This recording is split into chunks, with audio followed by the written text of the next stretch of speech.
Alors le sujet qui va nous occuper pour l'heure qui vient, c'est les mineurs isolés, un accompagnement spécifique. Donc pour nous en parler, nous accueillons Jacques Bayeux. Alors vous avez travaillé en tant qu'éducateur spécialisé, notamment auprès de jeunes en décrochage scolaire et également auprès de migrants mineurs. On les appelait auparavant mineurs isolés étrangers et maintenant l'appellation officielle c'est mineurs étrangers non accompagnés. Et donc vous avez dirigé une maison d'enfants à caractère social dans le Val d'Oise, tenue par l'association Notre-Dame de Montmélian, qui est un lieu où sont pris en charge des enfants et des adolescents en difficulté sociale et familiale. Et c'est un lieu qui, depuis un certain nombre d'années, accueille de plus en plus des mineurs étrangers non accompagnés, car ils sont eux aussi pris en charge par l'aide sociale à l'enfance. Je ne sais pas si tout le monde est familiarisé avec ces termes-là. Mais donc ça veut dire qu'ils sont gérés par les conseils départementaux. Et donc une institution comme une maison d'enfants à caractère social a vocation de répondre aux besoins essentiels des jeunes pour l'hébergement, la nourriture, l'habillement, la scolarisation, la santé, le loisir, le projet professionnel, la socialisation. Un beau programme. Et ces dernières années, on assiste à une forte augmentation du nombre de mineurs isolés étrangers. Par exemple, en 2010, ils étaient 4000 en France à être pris en charge par les conseils départementaux, mais 25 000 en 2017 et près de 40 000 en 2018, avec une grande majorité de garçons. Et donc l'idée, c'est que Jacques Bayeux nous aide à comprendre ce que cet accueil avec de plus en plus de mineurs étrangers non accompagnés implique pour des structures qui auparavant accueillaient essentiellement des jeunes qui avaient toujours vécu en France, et quelles questions nouvelles ça pose pour ce type de structure. Et pour commencer, alors derrière ces chiffres, en fait, ce sont vraiment des histoires individuelles, des personnes, des histoires de fuite, mais aussi beaucoup des rêves d'une vie meilleure. Est-ce que vous pourriez nous dire, à partir de quelques exemples concrets de jeunes que vous avez rencontrés, à quoi ressemble un peu le parcours de ces jeunes à partir du moment où ils ont quitté leur pays d'origine jusqu'à leur arrivée dans une maison d'enfants comme celle que vous avez dirigée ? D'abord, bonjour. Donc Jacques Bayeux, effectivement. J'exerce la profession, vous l'avez dit, depuis 1975 d'éducateur spécialisé. Et ces 20 dernières années, j'ai effectivement dirigé 2 établissements. Jusque décembre, puisque je suis tout jeune retraité depuis 1 mois et demi. Merci. Et c'est vrai que j'ai vu, en tout cas, la montée en charge des mineurs isolés dans un premier temps et les mineurs non accompagnés, puisque en 2000, les tout premiers mineurs que moi j'ai accueillis, c'était en 2000. C'était des jeunes Chinois qui venaient de Shanghai. Et très très rapidement, on a vu monter en charge. Et là, l'établissement que je dirigeais, nous étions à 30% de mineurs non accompagnés. Et nous avons dû nous-mêmes dire on arrête, sinon nous serions à 50%. Et bien évidemment, derrière ça, se pose un certain nombre de questions, notamment est-ce que c'est la meilleure place concernant la protection de l'enfance, concernant les mineurs non accompagnés, en sachant très bien qu'à 18 ans, ça s'arrête, et que ces gamins-là, à 18 ans, ils se retrouvent dehors, et c'est la pire des choses qui peuvent leur arriver. Donc là, nous sommes en train vraiment de réfléchir à savoir comment on va faire bouger le cadre légal autour de cette question.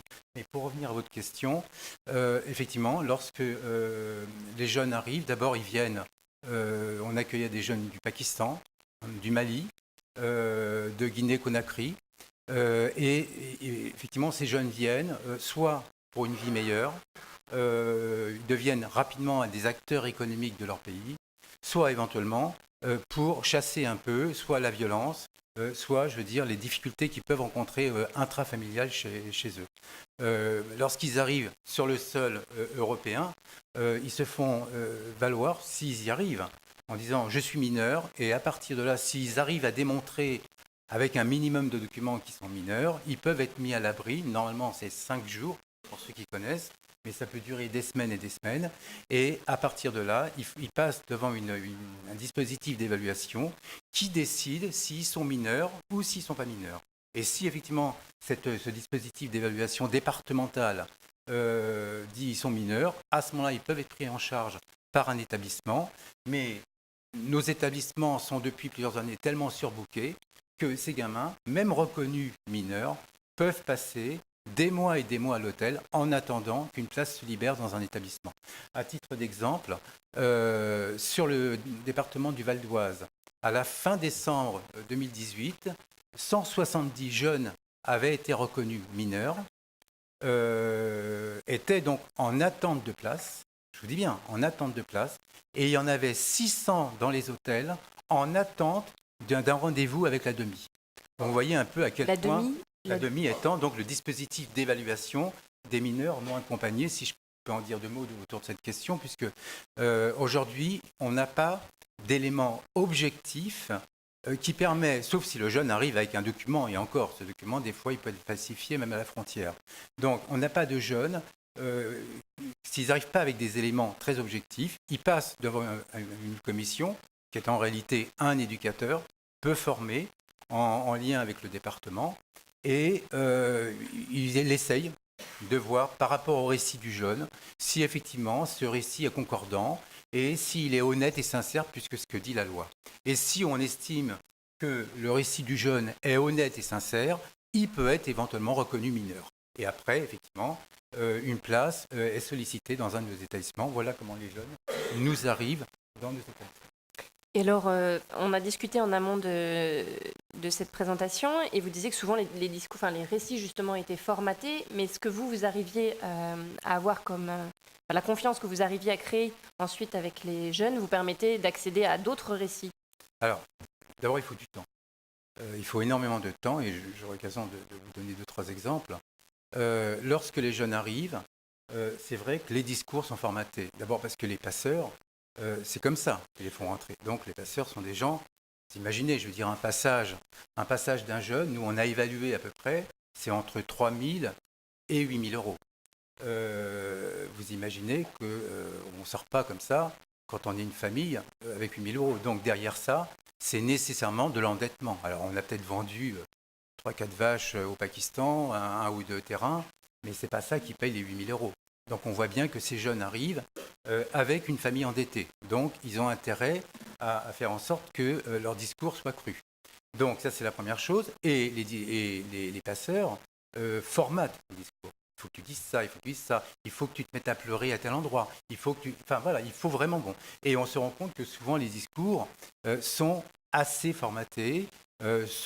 Voilà, à un moment, entre nous, on disait, voilà, je suis sûr que tel jeune va nous dire qu'il a perdu son passeport dans la mer. Et c'est exactement ce qui se passe. Donc, effectivement, des discours très formatés. Dès qu'on commence à travailler avec ces jeunes, eh bien, dès que la confiance s'établit, il faut du temps. Je dirais, voilà, entre 1 an et demi, 2 ans, on arrive. Hein. Malheureusement, ce temps est de plus en plus compté. Eh bien, dès que la confiance commence à arriver, dès que le jeune voit effectivement que nous sommes tenus au secret professionnel, que nous ne sommes pas de la police, que leur dire ne va pas être raconté ailleurs, c'est vrai qu'il commence un peu à se lâcher. Et moi, je me souviens d'une histoire dont je fais part dans le document que j'ai fait passer, d'un jeune garçon. Voilà, on avait fait un repas comme ça, et ça faisait à peu près 1 an et demi qu'il était chez nous. Et je le ramenais dans son appartement, puisque les jeunes étaient hébergés dans des appartements. Et d'un seul coup, il se met à pleurer, ce qui n'était jamais arrivé depuis 1 an et demi qu'il était chez nous. Il avait donc 16 ans et demi. Donc je lui demande un peu de raconter un peu ce qui se passe. Et là, il me raconte effectivement que dans un des camps de transit dans lequel il était passé avec un de ses copains, ils ont dû partir pendant 8 jours, dormir sous la pluie, dehors, la nuit, parce qu'il avait peur d'être agressé, voire plus, par les adultes qui essayaient absolument de prendre sa place, parce qu'il allait embarquer pour l'Europe. Et il s'en voulait énormément parce qu'il a perdu la trace de son copain. Et ça, c'est quelque chose, je vous dirais tout à l'heure, dans l'accueil, le moment de répit, il faut que ces jeunes bénéficient, c'est qu'on voit bien qu'il y a énormément de culpabilité chez ces jeunes lorsqu'ils sont accompagnés et lorsqu'ils perdent la trace, soit du copain, soit comme d'autres jeunes que j'ai vécus, qui ont perdu la trace des frères ou des sœurs. Voilà, donc voilà un peu comment. Vous parliez d'un moment de répit, et justement, quelles sont les adaptations qui ont été nécessaires pour la structure pour pouvoir accompagner au mieux les mineurs étrangers, et quelles sont les adaptations qui ont dû être faites par rapport à l'accompagnement classique qui était fait jusque-là? Alors, d'abord, le jeune arrive. Dans l'organisation de l'aide sociale à l'enfance, qui est encore une fois, lorsqu'un jeune est confié à l'aide sociale à l'enfance, l'aide sociale à l'enfance devient ce qu'on appelle dans notre jargon le service gardien. En clair, c'est lui qui est dépositaire de l'autorité parentale. Et donc, il nous demande d'accueillir le jeune dans ce cadre de la protection de l'enfance. Je le redis, je crois que ce cadre de la protection de l'enfance, il est bien évidemment nécessaire, mais si on laisse ces jeunes uniquement dans ce cadre de la protection de l'enfance, sans penser à ce qui va se passer après leurs 18 ans, et là on est en train de le voir, et les politiques départementales, je ne sais pas si vous l'avez vu dans vos départements, mais ce sont des politiques départementales extrêmement violentes. C'est-à-dire à 18 ans, voire 17 ans et demi, on met ces jeunes dans les FJT, et à 18 ans, ça s'arrête. Ça veut dire qu'ils ont terminé ou qu'ils n'ont pas terminé leurs études, qu'ils ont terminé ou pas terminé leur apprentissage, ils se retrouvent à la rue.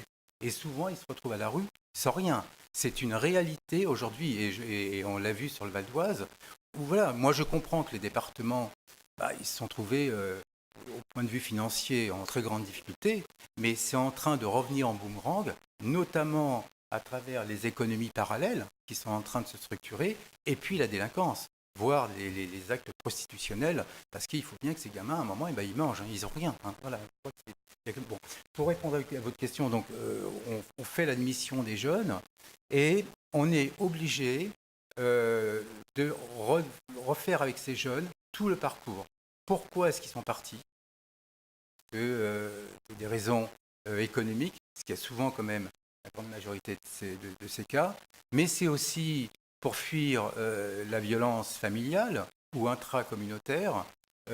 Et depuis quelque temps, nous avions remarqué qu'un certain nombre de jeunes présentaient des troubles du comportement qui n'étaient pas gérés ni en famille ni dans leur pays. Et les passeurs qui ne sont pas en manque d'imagination ont trouvé là un nouveau filon. Donc ils ont dit, eh bien, on vous les envoie en France et vous allez voir, en France, ils vont s'en occuper. Enfin, en France, en Europe. Et vous allez voir, en Europe, ils vont s'en occuper. Et là, depuis 2-3 ans, nous sommes en train de retrouver des gamins de 14, 15 ans, 16 ans, avec des troubles mais graves de la personnalité, d'instabilité émotionnelle, et ça génère souvent, je veux dire, de la violence, et de la violence intracommunautaire, parce que rien que sur le Val d'Oise, l'année dernière, nous avons eu 2 meurtres d'enfants, d'adolescents, au cours de bagarres intracommunautaires. Les Maliens, les Pakistanais, les Indiens, tout ça, ça se retrouve Hermont-Bonne, Pontoise, et puis tout ça, ça se bagarre, et on voit ce que ça donne. Voilà un peu la réalité aujourd'hui Alors, bon, quand on accueille un enfant, avant 18 ans, ça reste un enfant aux yeux de la loi, donc un mineur. Quand on accueille un mineur, on fait donc l'évaluation, les raisons de son départ, l'évaluation de son parcours. Et là aussi, je veux dire, il n'y a pas de grande différence entre un parcours d'un adulte. Seulement, ce sont des enfants qui nous arrivent, la plupart du temps, fatigués, épuisés, souvent malnutris, et avec des troubles du comportement et du sommeil extrêmement importants. Et au fur et à mesure de la prise en charge, on se rend compte que ça joue dans leur prise en charge en termes de santé et de soins, de soins généraux. Donc, lorsqu'un jeune arrive, eh bien, on essaye de lui laisser une période de répit où effectivement il peut d'abord se reposer, dormir. Certains disaient que la plupart du temps, ils ne dormaient jamais plus de 3-4 heures par nuit. Tellement, je veux dire, ils sont sur le qui-vive en permanence. Ils sont dans une insécurité constante. Tout au long du trajet, ils sont dans une insécurité constante. Et quand je vous dis qu'ils nous arrivent complètement épuisés, et d'ailleurs on le voit parce qu'une des premières phases, lorsque le jeune arrive et qu'il se pose, c'est qu'il dort. Mais il dort énormément. Il dort, moi j'ai vu un gamin, mais pendant plusieurs semaines, il a dormi 14-15 heures par jour. Tellement il était fatigué. Et puis, après, il commence un peu à se poser, il commence un peu à s'installer, il remange normalement, parce que là aussi, Et puis, à ce moment-là, arrivent des phénomènes que moi j'appellerais peut-être des pathologies, une plainte constante d'une difficulté. J'ai mal à la tête, j'ai mal à la jambe, j'ai mal au dos, j'ai mal, voilà, ils ont mal partout. Alors je ne dis pas que c'est une généralité, mais en tout cas un certain nombre de jeunes disent j'ai mal, je suis en souffrance. Alors il est réellement en souffrance, puisque combien de fois nous avons dû faire réparer physiquement des jeunes, parce que des fractures mal soignées, moi j'ai eu un gamin, ses deux bras étaient ressoudés à l'envers. Enfin, je vous jure que c'est impressionnant, quoi. Et quand il y a eu des bras cassés, ils étaient ressoudés à l'envers. Donc on a dû effectivement faire des interventions chirurgicales avec 3 interventions. J'ai eu un jeune, c'était le genou qui était complètement déboîté. Et là aussi, il a dû. On a tourné un film, d'ailleurs on le voit dans le film, où ce jeune a un énorme pansement et il a dû se faire opérer 3 fois pour que ce genou se remette droit. Des problèmes dentaires extrêmement importants. Il y a quelques mois, je suis arrivé, j'avais un jeune qui était en train de faire un malaise vagal, donc j'étais obligé de le mettre en position latérale de sécurité parce qu'il était évanoui. Et en réalité, cette douleur intense était provoquée par des douleurs dentaires. Il ne nous avait jamais dit qu'il avait mal aux dents. Enfin, je ne sais pas si... Je suis convaincu que la douleur était du 10 sur 10. Et jamais il nous avait dit qu'il avait mal aux dents.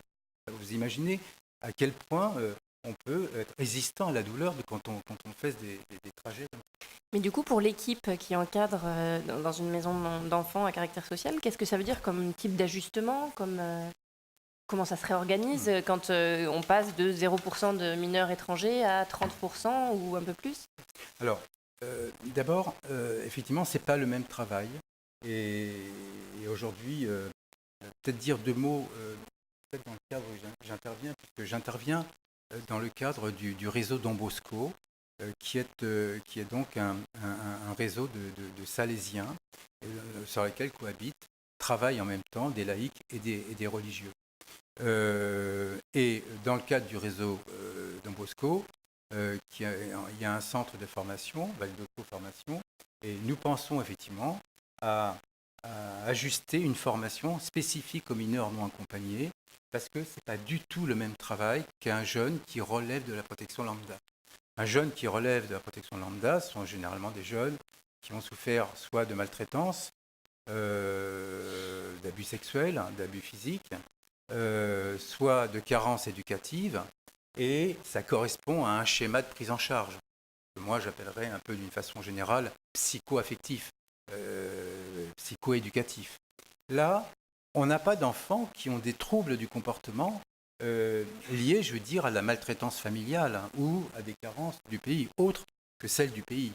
Donc, on a des jeunes qui souffrent de difficultés liées au déracinement, bien évidemment, à un parcours migratoire souvent long et insécurisant et violent, d'autant plus que s'il a passé par la Libye, alors là c'est encore le pire, et il faut qu'ils réajustent eux-mêmes leur comportement par rapport à notre pays. Donc, concernant les éducateurs, donc, on prend en charge ces enfants au début comme s'ils étaient de la protection de l'enfance, et en réalité non, je veux dire, on se plantait complètement, quoi. Il fallait complètement réajuster notre manière de faire, rien que sur l'hébergement. La plupart de nos jeunes lambda sont hébergés en unités de vie classiques, collectives, entre 5, 6 ou 10 jeunes. Là, ces gamins ont passé des semaines et des semaines à l'hôtel, abandonnés eux-mêmes, laissant quand même un certain nombre de carences. Les remettre dans du collectif, c'est impensable. Et c'est vrai que nous avons été plutôt sur des petits appartements de 3, voire de 5, mais jamais au-delà, pour éviter l'aspect collectif de la prise en charge. Nous avons été effectivement sur des prises en charge plutôt très individualisées, ce que moi j'ai appelé donc de parcours individuel. Cette période de répit, ce soin, cette façon un peu de l'approche de leur histoire, encore une fois. Dans un premier temps, ils ne nous font pas confiance. Parlez toujours Coco, moi ce qui m'intéresse, c'est du boulot et mes papiers. Après on verra. Et puis, au fur et à mesure qu'on avance, on se rend compte que ça ne suffit pas. Et c'est là-dessus que nous sommes tombés dans un piège dans un premier temps. D'abord, on régularise, et puis après, non. Même quand les jeunes sont régularisés, on se rend compte que les difficultés, elles sont toujours là, parce qu'effectivement, les traumas liés au déracinement, les traumas liés au parcours ne sont pas traités. Et c'est cette question-là, effectivement, aujourd'hui, qui doit nous préoccuper dans le cadre de la protection de l'enfance et surtout pas le restant. Quant aux professionnels, ils étaient paumés, quoi. Enfin, pour dire les choses assez directement et assez clairement. On avait... alors, ces gamins, au quotidien, je veux dire, c'est du sucre. Hein. Par rapport aux jeunes lambda, hein, qui sont des jeunes souvent qui attisent un peu l'émotion de l'autre, souvent qui sont un peu comme ça dans un rapport très provocateur. Ces gamins, je veux dire, ils s'installent, ils font pas de bruit, quoi. D'ailleurs, c'est même assez étonnant par rapport au parcours, à part quelques-uns. Mais sinon, la plupart sont des gamins, ils vont se coucher à 10h, ils partent le matin à 8h sur Paris, on ne les revoit pas de la journée, enfin voilà, ils sont... Voilà. Et c'est-à-dire quand même des gamins assez, dans la relation éducative, assez apaisante. Ils sont pas... ils sont pas compliqués dans la relation. Et là, on assistait à une équipe éducative qui s'ennuyait, quoi, qui ne savait pas quoi faire. Ah ouais, c'est étonnant, hein, mais presque à la limite de la déprime, quoi. J'allais les voir, c'était dans le bureau, voilà. Et ils ne percevaient pas le travail qu'il y avait à faire. Et quand j'ai commencé un peu à leur parler du trauma, de ce que ça fait, le déracinement, là on a vu les gens un peu commencer à dire ah bah oui, peut-être qu'il faut qu'on réfléchisse un peu à faire autrement.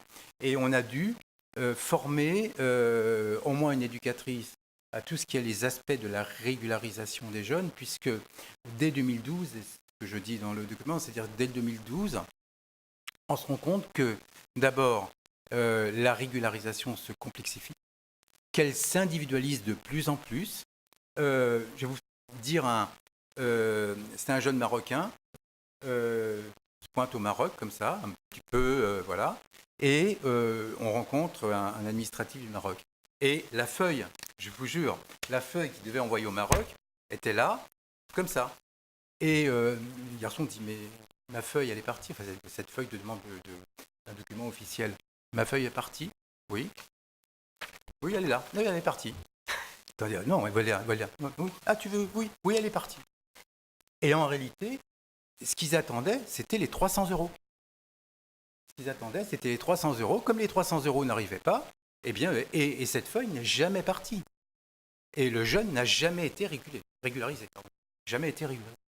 Donc voilà un peu, et les éducateurs, quand ils se retrouvent devant ça, ils sont bien embêtés. Donc on a dû, dès 2012, former une éducatrice qui a dû, comme ça, aller un peu par-ci, par-là, se lever à 3h30 du matin pour être à 5h devant la porte de la préfecture avec les jeunes, parce que c'est comme ça que ça se passe. Hein, si la queue, personne n'est là pour réguler la queue, il y a 50 gamins derrière. Et s'il y en a 51, l'autre, elle peut partir parce qu'ils accueillent que 50 personnes dans la journée. Donc voilà un peu comment les choses sont faites. Et au fur et à mesure, effectivement, on a essayé de former l'équipe. Alors, d'une façon très claire, nous sommes en train, là, avec le réseau Don Bosco, en train de répondre à un appel à projet. Et moi, l'idée que je défends et qui est partagée, en tout cas, par les structures qui accueillent les mineurs non accompagnés, il faut surtout des équipes polyvalentes, des équipes éducateurs faisant tous la même chose est une erreur fondamentale avec ce type de jeunes. Oui, avec nos jeunes lambda, pas avec ce type de jeunes que nous accueillons, les jeunes non accompagnés. Il faut des équipes polyvalentes qui connaissent le droit, notamment pour la régularisation, des économies sociales et familiales parce que ces jeunes ont besoin d'apprendre à gérer un peu, des nutritionnistes, puisque s'est rendu compte, et peut-être que j'en dirai 2 mots sur le fait religieux avec ces gamins, on s'est rendu compte que ces jeunes qui sont la majorité de culture musulmane pouvaient très très mal se nourrir. Et moi je me souviens d'un jeune, j'étais de permanence, on m'appelle, il me dit écoutez, il faut absolument vous venir, il est tout tremblant, il est là, bon, on appelle quand même le médecin, mais je viens quand même en réalité ce jeune était en hypoglycémie et il s'était très très mal nourri tout au long de la journée, tout simplement parce que le rapport à l'alimentation n'est pas le même que le nôtre, notamment pour tout ce qui touche l'alimentation halal. Et on s'est rendu compte effectivement qu'il y avait besoin d'adapter l'alimentation de ces jeunes. Et mais attention, la laïcité, la viande halal, n'empêche que si on ne donne pas correctement à manger à ses enfants, eh bien, on a des problèmes de nutrition derrière. En plus de ça, sur un parcours migratoire compliqué, on voit effectivement les carences. N'oublions pas que ce sont des adolescents. Vous disiez justement par rapport à la prise en compte du fait religieux que ça avait, dans la discussion qu'on a eue, que ça a permis aussi de prendre en compte des demandes qui pouvaient venir de la part des salariés, par exemple, sur justement la prise en compte du fait religieux. Est-ce que vous pouvez nous expliquer qu'est-ce que vous avez fait pour vous adapter à ça? Alors, d'abord, on est sur un secteur, pas pour ceux qui le connaissent, où Dieu, on n'en parle pas. Ou alors, si on en parle, c'est d'une façon très, très mise à distance. Moi, j'ai quand même l'habitude de dire que, en tout cas, dans nos établissements, le fait religieux est mis de côté.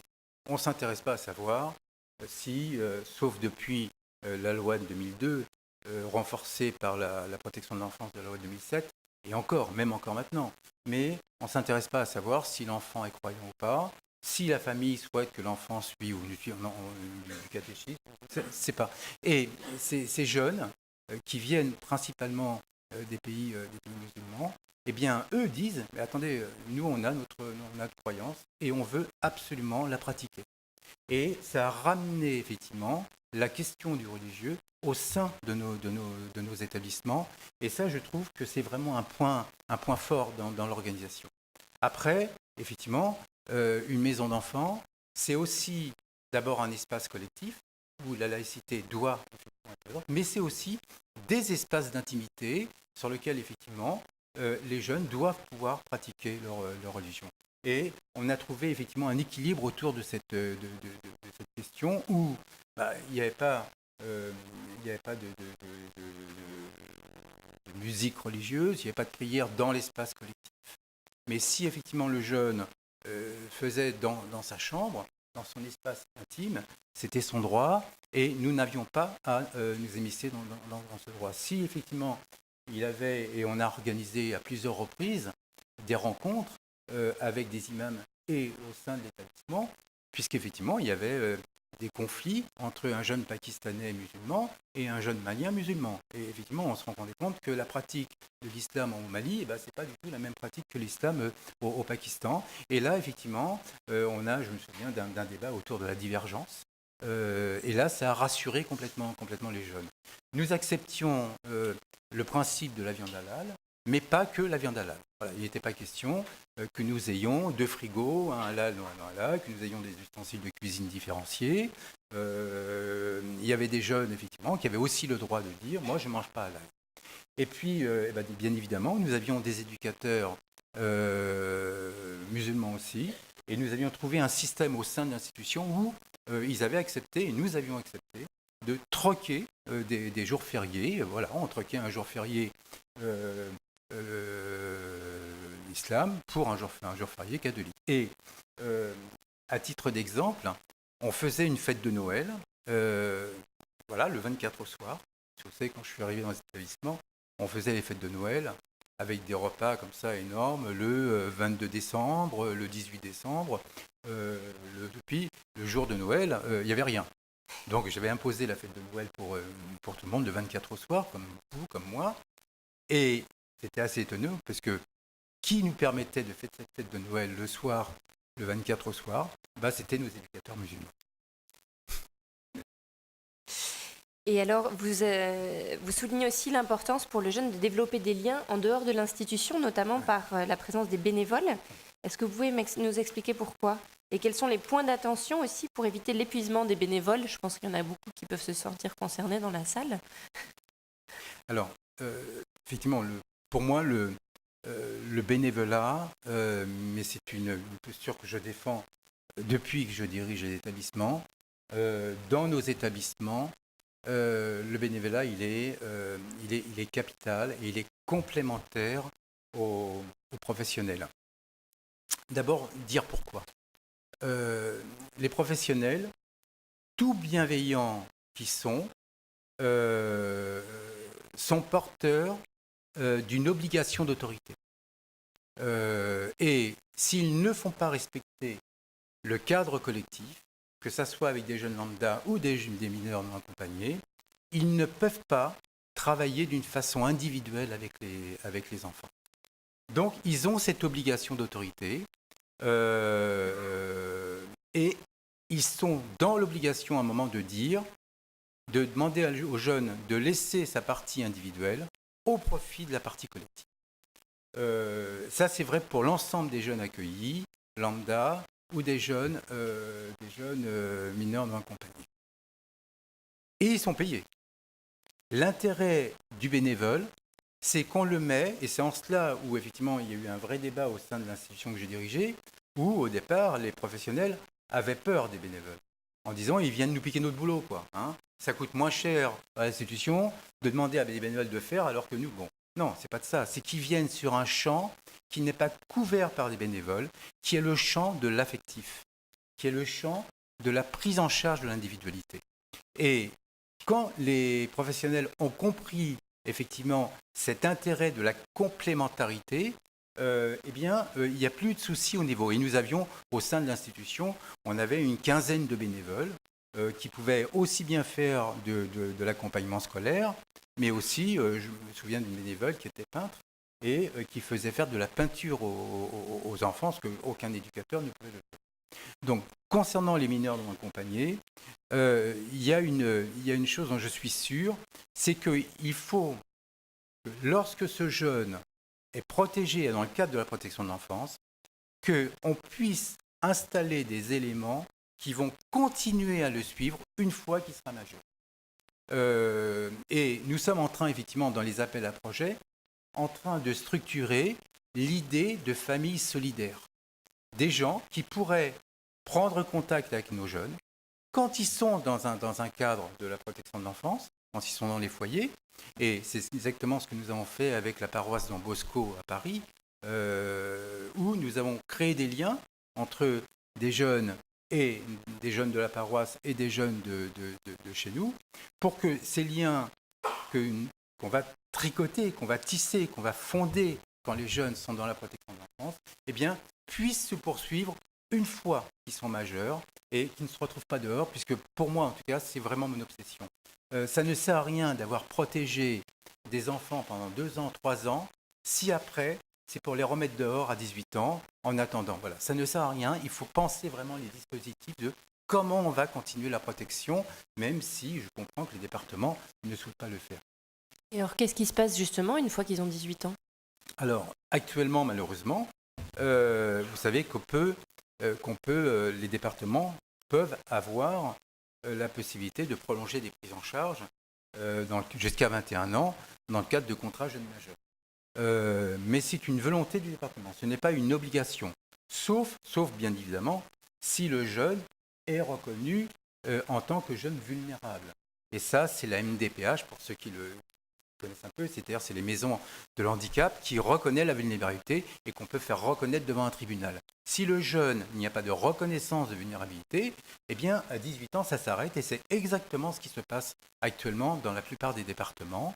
C'est-à-dire, même si le jeune, éventuellement on est prêt à faire 2-3 mois de prise en charge, voilà, il a 18 ans au mois de mars, il termine son apprentissage au mois de juin, on est prêt à faire 2-3 mois de contrat jeune majeur pour qu'il termine son apprentissage, mais ça n'ira pas au-delà.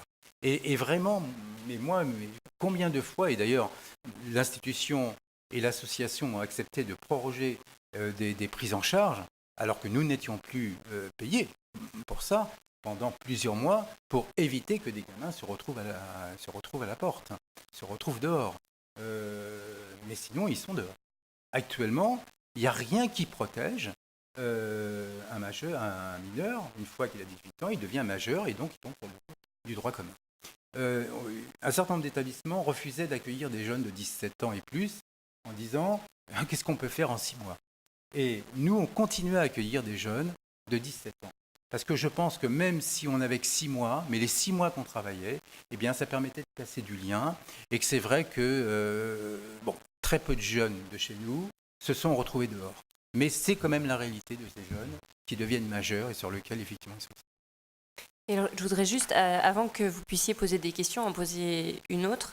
Vous avez utilisé l'expression agent économique de son pays. Est-ce que vous pouvez expliquer pourquoi les jeunes mineurs étrangers, dès qu'ils arrivent sur le territoire, pourquoi ils deviennent des agents économiques de leur pays? Et de quelle manière? Alors, d'abord, la principale raison quand même du départ, c'est une raison économique. Alors, il y a d'autres raisons. Il y a des raisons de violence, il y a des raisons d'organisation de pays, il y a des raisons... voilà. Mais c'est quand même avant tout les raisons économiques. On a eu des jeunes qui relevaient de l'OFPRA, mais très peu, très peu. Sur les 22 jeunes mineurs non accompagnés que nous avons accueillis durant toutes ces années, il y en avait un seul qui relevait d'OFPRA. Tous les autres, c'était effectivement des jeunes dont la motivation première était quand même une motivation économique. Ça veut dire qu'ils quittent le pays ou il est envoyé au pays. En clair, il faut faire de l'argent, quoi. Il faut apprendre un métier. Alors il faut différencier certains pays, c'est ce que je disais tout à l'heure, il faut différencier certains pays. Mais quand même, derrière ça, c'est quand même, il faut nous aider. Donc le jeune arrive et effectivement, la première chose, c'est de l'argent.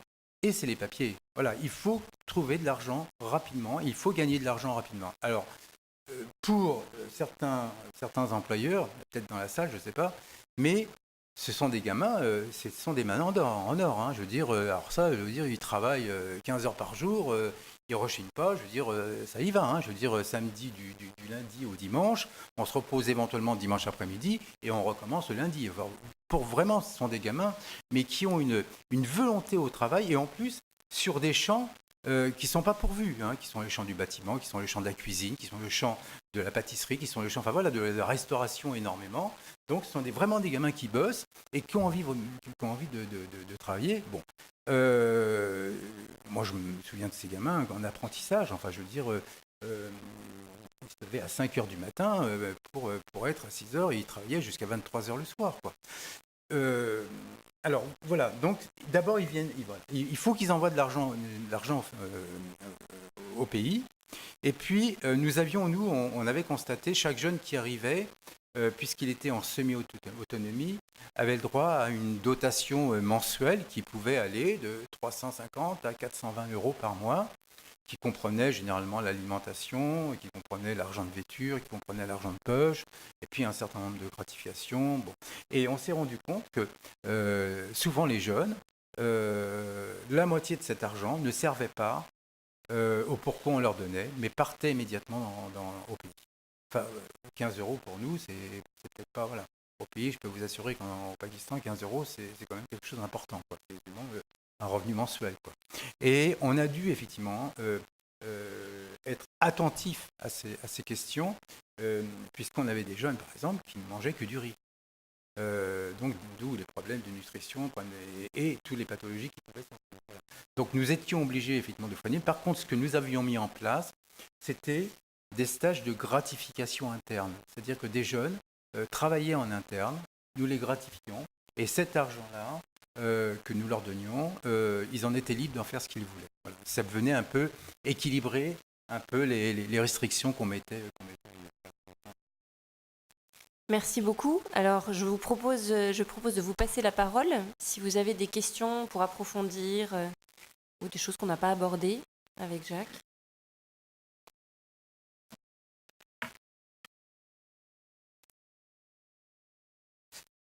Alors, il y a les micros qui vont arriver, je crois. Il y a un monsieur là. Alors, essayez d'être précis dans vos questions et plutôt de poser des questions plutôt que de faire des commentaires, si c'est possible.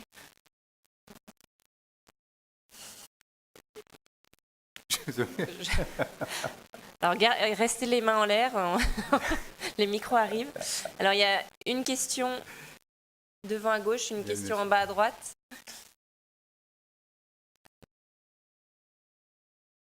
Bonjour. Moi, j'avais une question sur le système scolaire. Est-ce qu'on peut envisager de remettre ces jeunes dans un système scolaire et qu'ils se réintègrent par ce biais-là? On va prendre 3 questions. Je vous propose de prendre 3 questions par 3 questions. On vous entend pas.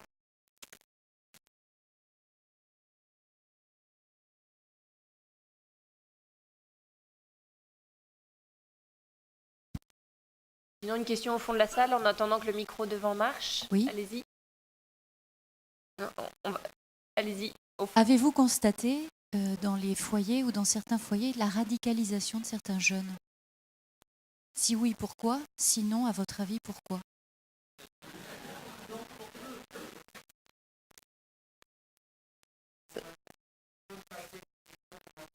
Très bien. Mais on répétera. Très délicat. Vous avez employé l'expression jeune, et les jeunes, c'est des filles et des garçons. Et vous n'avez absolument jamais parlé de leur sexualité. Alors, en parlez. Merci. Alors, j'avais dit 3 questions, donc on va s'arrêter là pour l'instant. Donc, peut-on envisager de réintégrer ces jeunes dans le système scolaire? La question de la radicalisation et la question des garçons et des filles et de leur sexualité. Alors, sur la scolarité, oui. Il faut bien différencier plus de 16 ans, moins de 16 ans. Dès qu'un jeune moins de 16 ans, d'abord on lui faisait passer les tests du CASNAV, qui est donc une série de tests qui permet d'évaluer leur niveau scolaire, qui est généralement assez bas, et on les scolarisait. Généralement, ils arrivaient en 4e, 3e, et on essayait de trouver des établissements qui faisaient du FLE. Français langue étrangère. Français langue étrangère. Et à partir du moment, moins de 16 ans, ils sont scolarisés. Il y a un décret ministériel, je crois que c'est peut-être une loi d'ailleurs, qui dit que ces jeunes peuvent poursuivre leur scolarité jusqu'à 18 ans. Donc pour ces jeunes-là, il n'y a aucun souci. Malheureusement, ce n'est pas la majorité, puisque la majorité de ces jeunes nous arrivaient à 16 ans.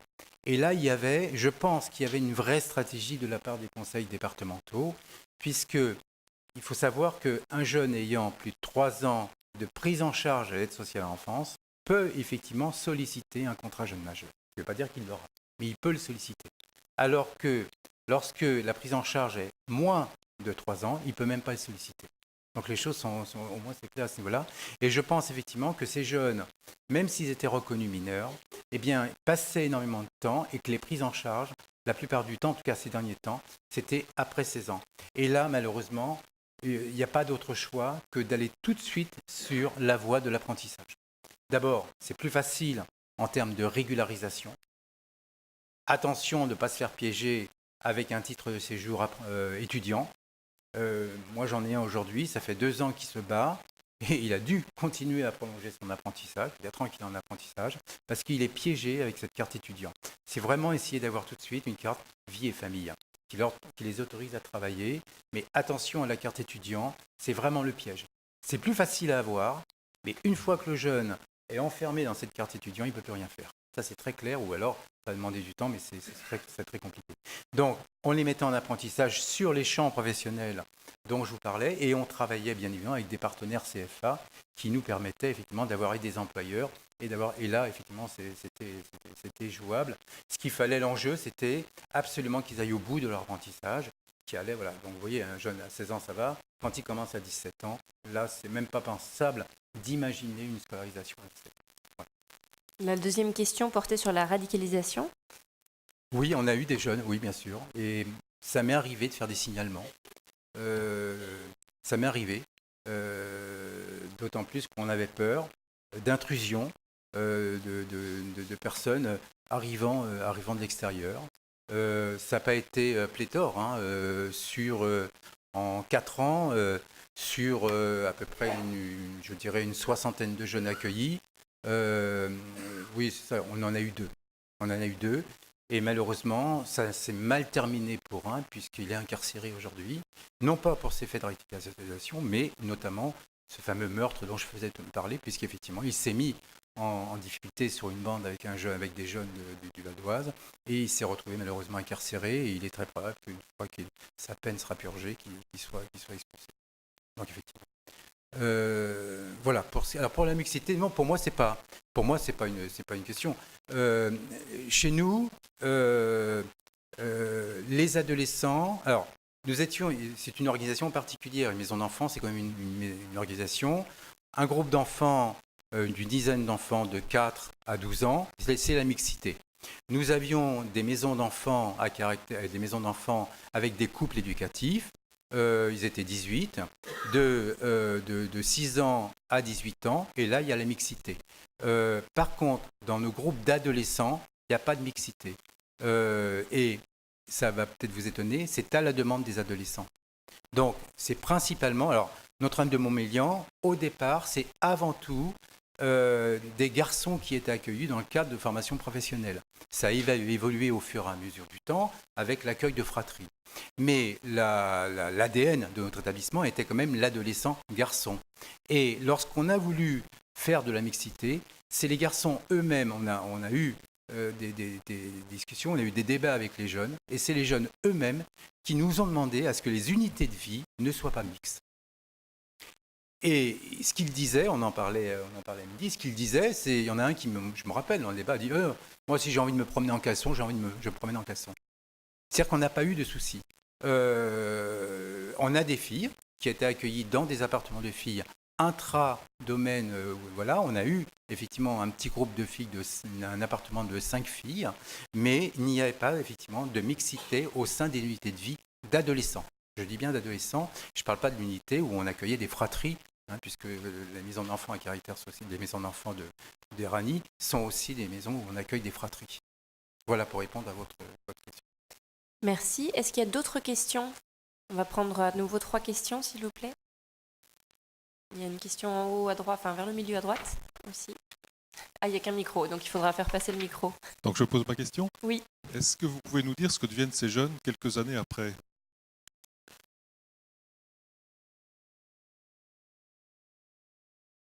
Une question qui va exactement dans le même sens. Est-ce que vous engagez les procédures de régularisation, le dossier de l'OFPRA, etc., quand ils approchent de la majorité? Et est-ce qu'ils ont des chances d'aboutir à une régularisation, un statut de réfugié? Et puis une remarque que je n'avais pas le droit de faire.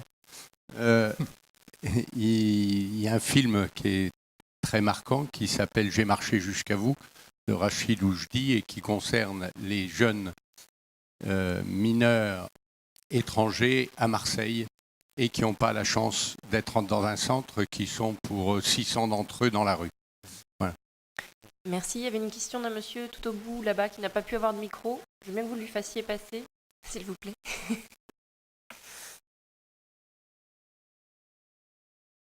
Oui, ça rejoint la première question qui était posée.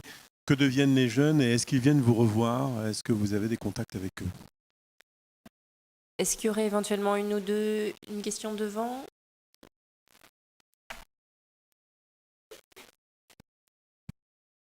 Oui, concernant l'accompagnement psychologique éventuellement des jeunes, est-ce que vous travaillez avec les services de droit commun, hôpitaux, psychiatres ou autres, ou est-ce que vous avez un réseau de psychologues, psychiatres, bénévoles qui viennent en appui pour accompagner ces jeunes? Merci. Il y a une question tout en haut. Ça sera la dernière de cette série.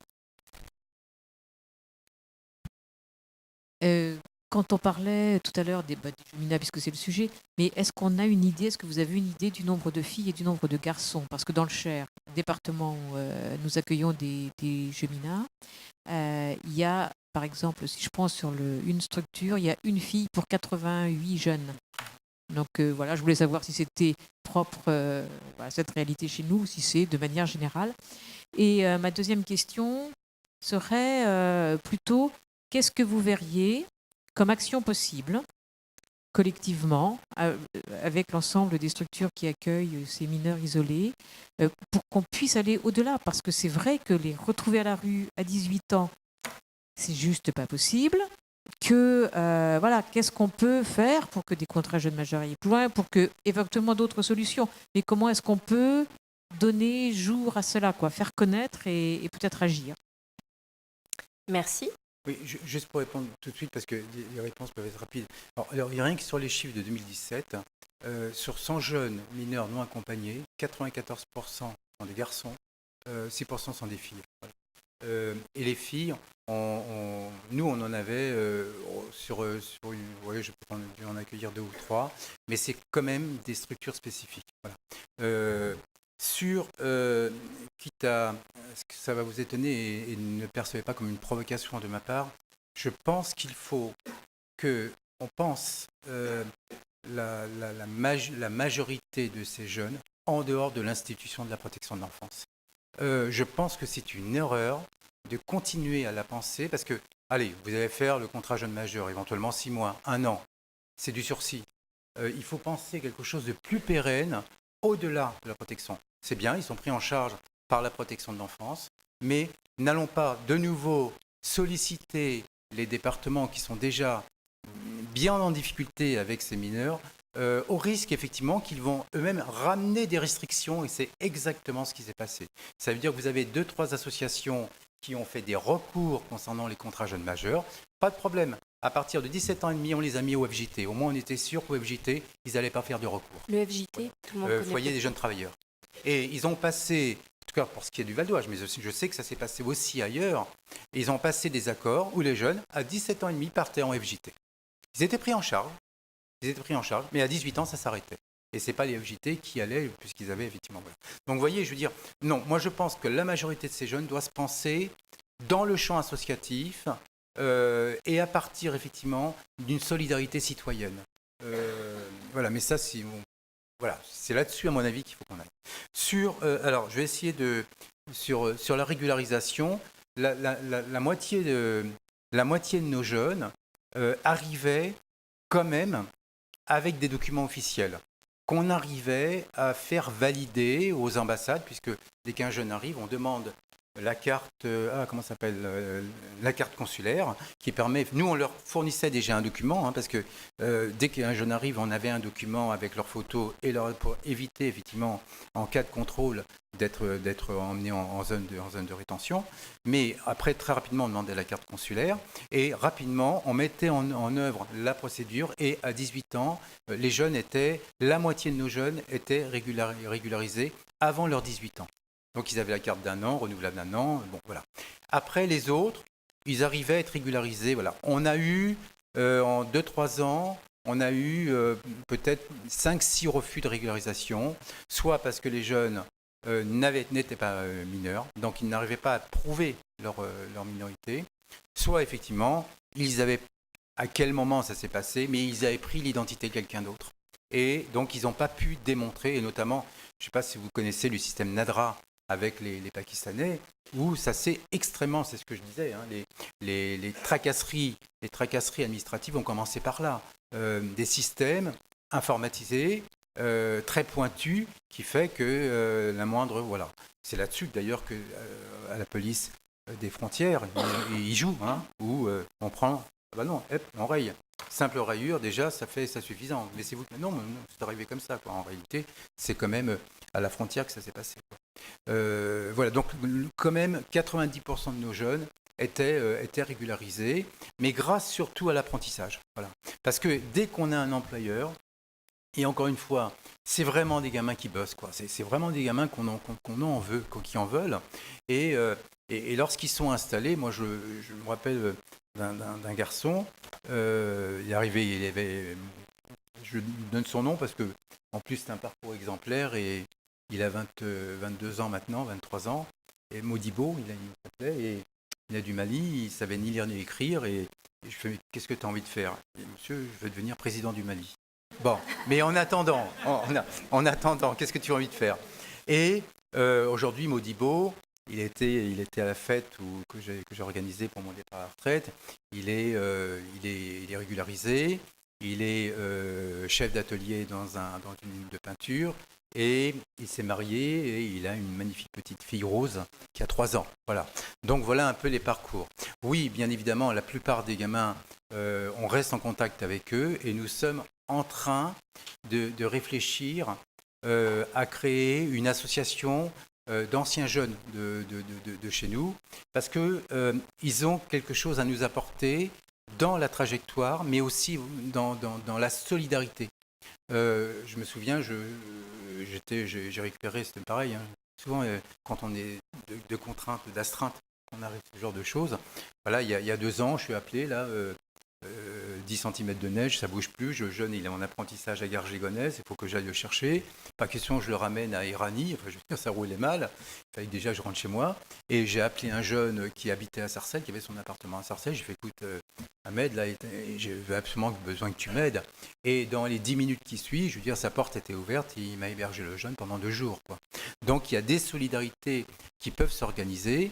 Et la plupart des jeunes restent quand même en contact entre eux. Ils tissent du lien, ils créent, hein, ils tricotent de la relation, et que effectivement, ça peut être un vrai support pour la suite. Et ça s'est fait d'ailleurs, hein, parce que les 2 ou 3 jeunes, malheureusement, qu'on n'a pas pu régulariser et sur lesquels on a dû arrêter, on ne les a pas mis dehors. Hein. C'est dans ce réseau-là qu'ils ont trouvé une solution en attendant.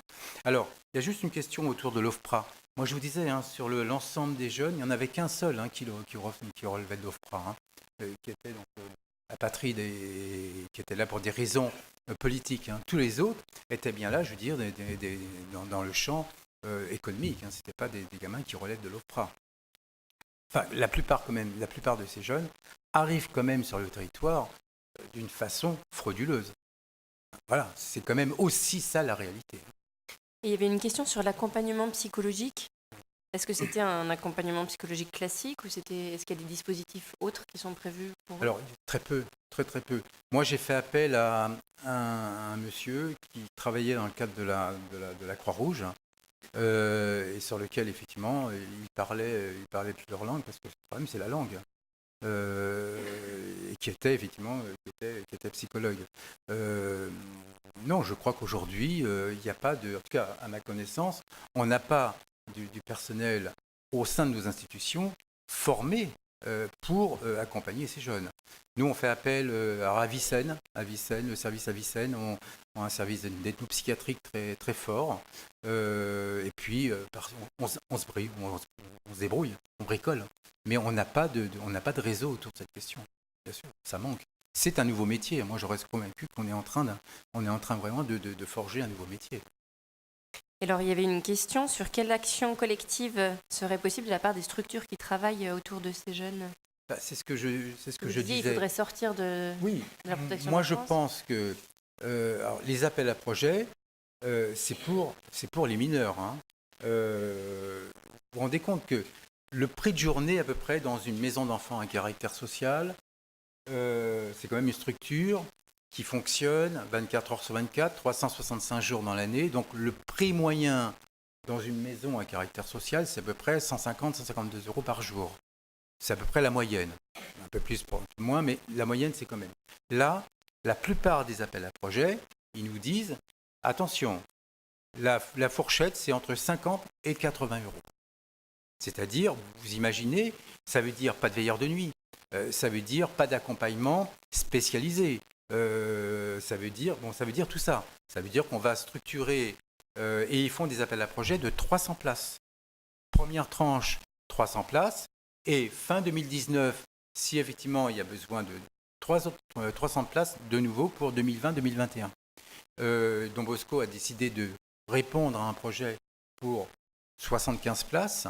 Mais ça va se jouer sur le volume, au détriment, bien évidemment, de l'accompagnement. Dans l'adaptation des services, moi j'ai dû fusionner 2 services, un service appartement et un service unité de vie, pour permettre, parce qu'on met des gamins quand même de 15 ans et demi, 16 ans, en semi-autonomie, sans encadrement permanent, y compris la nuit, pour pouvoir avoir des éducateurs en permanence, au moins jusqu'à 22h, 23h le soir, et tous les week-ends. Sinon, j'aurais jamais pu le faire. Et malgré ça, on n'est jamais à l'abri d'un souci. Moi, je me souviens l'histoire d'un gamin où je dis à l'éducatrice, ça fait combien de jours qu'on n'a pas eu de nouvelles d'Hichem ? C'est 3 jours. Voilà, il faut qu'on y aille, quoi. Et heureusement qu'on y a été, et heureusement qu'on a défoncé la porte. Parce que si on avait été 3-4 heures plus tard, le gamin était mort. Il était en train de nous faire une méningite, quoi. Donc vous voyez, je veux dire, les risques quand même qu'on prend dans l'accompagnement minoré de ces gamins. voilà, on estime qu'ils ne valent pas plus que 80 € par jour. Alors, on va devoir s'arrêter. Alors déjà, merci beaucoup à Jacques.